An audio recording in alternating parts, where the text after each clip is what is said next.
लड़कियों के पीछे जैसे जोग लग जाता है, प्रेमियों को प्रेम। हेलो दोस्तों, आप सभी का हमारे YouTube चैनल पर स्वागत है। दोस्तों, लोग अंजलि के डांस के दीवाने हो चुके हैं और अंजलि अपने डांस से लाखों लोगों को दीवाना कर चुकी है। प्रेमियों को प्रेम वाला रोग लग जाता है।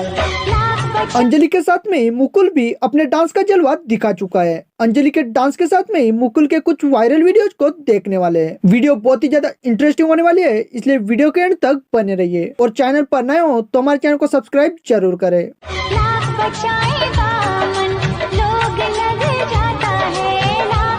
दोस्तों, अंजलि अपने डांस से बड़े बड़े क्रिएटर को पीछे छोड़ चुकी है और इन दिनों में अंजलि इंस्टाग्राम पर तेजी से वायरल हो रही है। तो सबसे पहले मुकुल के वीडियो को भी देख लेते हैं।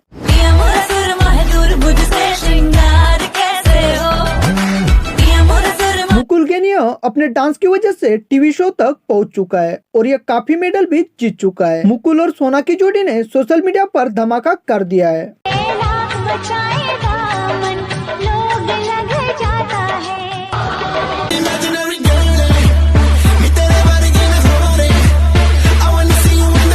दोस्तों, आपको अंजलि और मुकुल इन दोनों में सबसे बेस्ट डांस किसका लगा, ये हमारे कमेंट बॉक्स में जरूर बताएं और इसी तरह के नए नए वीडियो देखने के लिए हमारे चैनल को सब्सक्राइब जरूर करें। धन्यवाद।